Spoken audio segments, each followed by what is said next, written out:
देहरादून के परेड मैदान में आज पूरे पहाड़ के अलग अलग जगहों से मूल निवास और भू कानून के लिए एक बड़ी भीड़ यहाँ पर है। आप देख सकते हैं कि किस तरीके से यहाँ पर जो तमाम लोग हैं आज यहाँ पर पहुँचे हैं। मांग है मूल निवास को लागू करने की और भू कानून को लागू करने की, और जिस संख्या का यहाँ पर अंदेशा नहीं था उस संख्या से ज़्यादा यहाँ पर लोग पहुँचे हैं, जिसमें तमाम यहाँ पर राजनीतिक दल भी शामिल हैं। सिर्फ अगर हम बात करें तो यहाँ पर चाहे यूकेडी की बात हो या जो अन्य जो तमाम राजनीतिक दल हैं उन्होंने भी यहाँ पर सहयोग किया और बहुत सारे लोग यहाँ पर इस वक्त मौजूद हैं। सर, कहाँ से आए हैं आप? हम लोग तो सामान्य जनता हैं, आम नागरिक हैं, आम जनता है साहब। और मूल निवास और भू कानून ये आम जन की एक आवश्यकता है।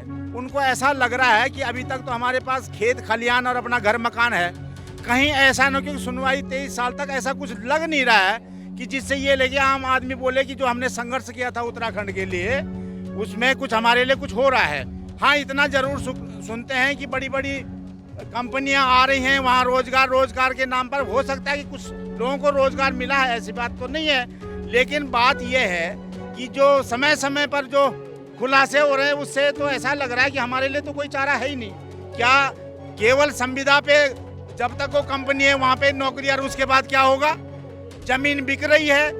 यहाँ का भूगोल इस तरह से है कि 70% साहब वन है और 30% आपके खेत खलियान के लिए वो भूमि है। तो हमारा किसी से कोई पैर नहीं, पूरे राष्ट्र से हम प्रेम करते हैं। तो हमारा कहना है कि 30% जमीन में आप कितने लोगों को यहाँ भर्ती करोगे भाई? पलायन सबसे बड़ा मुद्दा है। यहाँ से लोग गांव से इसलिए शौक से नहीं कर रहे हैं वो कि कोई फिल्म इंडस्ट्री में वो हीरो हीरोइन बनने जा रहे होंगे। उनकी मजबूरियां हैं साहब, उनके पास रोजगार नहीं है, उनकी आर्थिक स्थिति दिन प्रतिदिन कमजोर हो रही है, आशा उनको दिखाई नहीं दे रहे। अच्छा सर, सरकार से क्या सुझाव है आप लोगों का, किस तरीके से इस पूरे मसले को सुलझाएंगे? हम अपने बच्चों का भविष्य को आगे के लिए सुधारना चाहते हैं, इस वजह से हम इस रैली में भाग ले रहे हैं कि बच्चों का आगे भविष्य सुधर जाए। ठीक है, थैंक यू। अभी किस तरीके से आपको लोगों को लगता है, जैसे यहाँ पर आप लोग आए हैं और पूरी तख्तियाँ हाथ में हैं, उत्तराखंड मांगे मूल निवास 1950, किस तरीके से देखते हैं आप कि मूल निवास और स्थायी निवास के फ़र्क को? जी, मेरे हिसाब से दोनों में फ़र्क तो इतना है नहीं, बट ये है कि हम जो अपने मूल निवासी हैं, जो उत्तराखंड के लिए जो हम लड़ रहे हैं इतने सालों से, जितना भी हमारा भू कानून, जो इतने सालों से हम सोच रहे हैं कि भू कानून लाए, बट ये जितनी भी सरकारें आई हैं गई हैं, जो भी सरकारें थी, किसी ने इस मुद्दे पे इतना खास ध्यान नहीं दिया। तो अब जो हमारे जो लोग हैं, पहाड़ी जो लोग हैं, सब जागरूक होने लगे इस उद्देश्य से। तो इसलिए हम भी यहाँ पे इकट्ठा हुए हैं सारे, अपने भविष्य को लेके, आने वाली पीढ़ी को लेके, इन चीज़ों के लिए, ताकि ये जो भी समस्याएं हो रही है ये आने वाली पीढ़ी को ना सहनी पड़े इस तरीके से। आने वाली पीढ़ी को देखकर तमाम इसमें अगर ज़्यादातर बात की जाए तो यूथ बहुत शामिल है।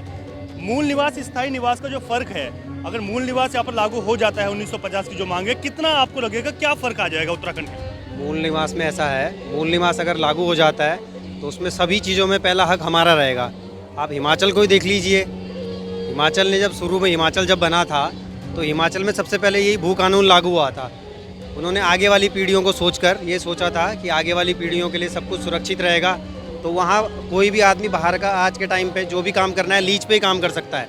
यहाँ पे 40 लाख लोग बाहर के बस चुके हैं। ये कहीं ना कहीं सरकारों की कृपा रही है उनके ऊपर, इसलिए चाहे वो कांग्रेस हो, बीजेपी हो, सभी की उनके ऊपर शरण रही है, तब जाके ये हाल है। हमारे आज पहाड़ों में देखो, पर्यटन के क्षेत्र में देख लो, आप देख लो 70% 80% लोग बाहरी लोगों का कब्जा है और उससे हमारा लोकल आदमी काम नहीं कर पा रहा है। सरकार भी कहीं ना कहीं उनको सपोर्ट करती है, तो जिस कारण से हमारे लोकल जो हर चीज़ में जो हमारा हक होना चाहिए वो कहीं ना कहीं हमसे छीना जा रहा है। मैं जैसे कह रहा कि यूथ बहुत आया है, आप कहाँ से आई हैं, क्या नाम है आपका? मैं देहरादून की रहने वाली हूँ, बेसिकली मैं पौड़ी से हूँ। पौड़ी की रहने वाली हैं, देहरादून में रह रही हैं। किस तरीके से देखते हैं आप लोग यहाँ पर आए हैं, पूरे पहाड़ के लोग आए हैं, क्या फ़र्क पड़ेगा मूल निवास अगर लागू हो जाता है? और जिस तरीके से सरकारों ने नहीं किया इन चीज़ों को, कैसे देखते हैं, कैसे सही हो पाएगा उत्तराखंड के लिए? मैं चाहती हूँ कि मूल निवास हमारे उत्तराखंड के लिए बहुत ज़रूरी है। जैसे आप देखते होंगे यूपी वाले साइड सिर्फ यूपी के रहते हैं, बिहार में सिर्फ बिहारी रहते हैं। वहाँ पे हम जैसे उत्तराखंडियों को अलाउ नहीं करते वो रहना। और हमारे जो उत्तराखंड के, मतलब मुझे लगता है वो एक साइड से उन्होंने अपनी बुद्धि बेच खाई है कि वो जाके बाहर बस रहे हैं। तो मुझे लगता है कि भू कानून हमारे लिए सख्त ज़रूरी है, क्योंकि वही लोग अपनी ज़मीनें बाहर वालों को रहने के लिए, और जिसकी वजह से हमारे उत्तराखंड में बहुत से देख रहे हैं कि टूरिस्ट आते हैं, कुछ ना कुछ करके चले जाते हैं। कई कांड होते हैं जैसे अंकिता के साथ हुआ, क्योंकि ये सब बाहर वालों को ज़मीनें देने की वजह से ही ये सब हो रहा है। तो अगर हम ही जागरूक हो जाएंगे तो हमारा उत्तराखंड, मतलब जिसको बोलते हैं देवभूमि, तो वो असल में देवभूमि कहलाएगी। फिर आपका क्या नाम है?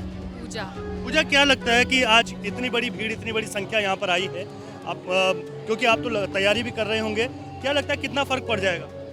मुझे लगता है कि फ़र्क तो पड़ेगा, क्योंकि अगर इतनी ज़्यादा जनता ही सरकार को चुनती है और अगर जनता कोई कड़े फैसले ले और जो मेन मुद्दों पर अगर हम ध्यान देंगे तो सरकार को भी उन मुद्दों पर ध्यान देना पड़ेगा। तो मुझे लगता है फ़र्क इसका पड़ेगा। एक सर फाइनल सवाल आपसे है, सुझाव क्या है आपका सरकार के लिए? हमारा सुझाव है कि जो मूल निवास और जो भू कानून की मांग है, बस सरकार इनको गंभीरता से विचार करे। जो हमारी समस्याएं हैं, हमारे लिए रोजगार भी नहीं है, संभावनाएं ऐसी लग रही है ना हमारे पास खेत खलिहान बचेंगे और ना हमारे लिए रोजगार रहेगा। तो इस पे गंभीरता से विचार करें। एक सशक्त भू कानून कि जहाँ से पहली प्राथमिकता यहाँ के मूल निवासियों का, अगर मूल निवास का अगर आप ऐसा कानून बने तो अपने आप प्रोविजन है, कानून है मूल निवास का 1950 का, तो काफी समय। और आपको तो इस पहाड़ी राज्य को विशेष नजरिए से देखना पड़ेगा। जो 7 सिस्टर्स जो हमारे पूर्वी भाग में है भारत के, ऐसे ही हिमाचल प्रदेश है, इस तरह के वहाँ क्या क्या कानून हैं जो आए दिन जो समस्या हैं, जैसे मणिपुर की समस्या हैं या इससे पहले बोडो आंदोलन, ये क्या है, उसकी अगर जड़ में जाएंगे तो यही लगेगा कि आपके वहाँ के मूल निवासियों के हितों की आपने अनदेखी कर दी। बस यही सवाल है, इस पे सरकार विचार करे और कानून लागू करे। उत्तराखंड का उदय ही एक बड़े आंदोलन के बाद हुआ था, लेकिन एक आंदोलन आज भी है 1950 के मूल निवास को लागू करने का और यहाँ पर जो सख्त भू कानून है उसको लागू करने का। सरकार की ओर से भी जो कमेटी है वो बनाई गई है। आने वाले वक्त में इसका क्या परिणाम होगा ये देखने वाली बात होगी, लेकिन एक आंदोलन की शुरुआत आज देहरादून के परेड मैदान से इस भीड़ को अंदेशा लगाकर देखी जा सकती है। सहयोगी रूपेश नेगी के साथ रवि कैंतुरा, देहरादून।